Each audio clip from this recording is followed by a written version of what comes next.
Hello, ladies. Welcome to day 5 of the Art of Courage series. This is an interesting question. Do you believe you can change the world? We hear of people who do many great and wonderful things, but do we see ourselves as those people who are capable? And quite often, there's a big emphasis on changing your own world, your own environment to something that makes you happy. But what if your mission is part of something much bigger? Do you believe that you can change the world? Um, I know most of us have heard the serenity prayer, God grant me the serenity to accept the things I cannot change, the courage to change the things I can, and the wisdom to know the difference. Now, this has been made famous by Alcoholics Anonymous, but there's something quite powerful about what it needs for you to change the things that you can. And this is not just in your own personal world, but actually looking out there at the world and saying, you know what, in my version of an ideal world, this would be different. We've all got different things we're passionate about, whether it be kids, women empowerment, creativity, the arts, lots of things. And one thing that this teaches us is that it takes courage and a great deal of self belief, I would say, to say, I'm going to go out there and change the world. And changing the world doesn't mean necessarily being the Nelson Mandela. But if you make a difference in 5 people's lives, you've changed the world. So today's act of courage is based on this quote: compassion is having the courage to change the world. And I'm gonna quickly move to the empowering idea because that's where the meat of this is.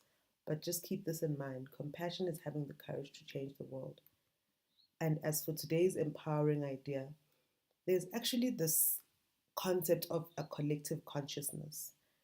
And a lot of people are calling this day and age a great awakening. So when you decide that you're also gonna be part of changing the world, it's like you're jumping onto a plane. And on this plane there are already other people going in the same direction as you. Or if you think of any world problem as a big rock, and then you go and move to push it, and then you find 100 other people there to help you push this rock away. The momentum from all the support of all those other people with a similar idea is very powerful.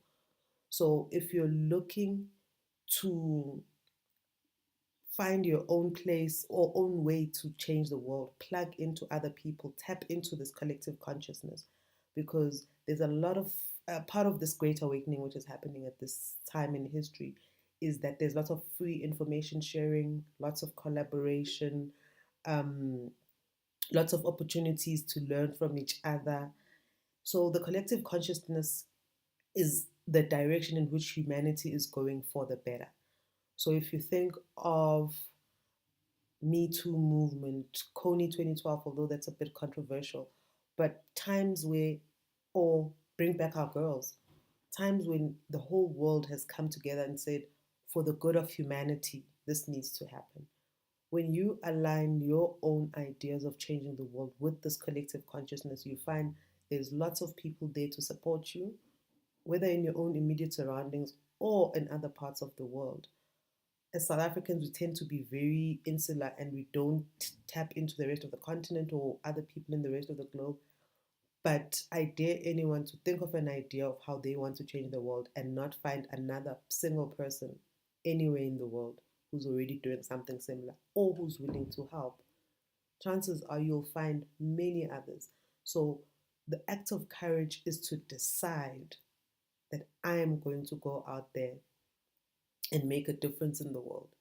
And actually, even from a personal point of view, doing things that are bigger than yourself is more often than not a lot more rewarding because it's not like I'm buying shoes and clothes for me, I'm buying this food for myself.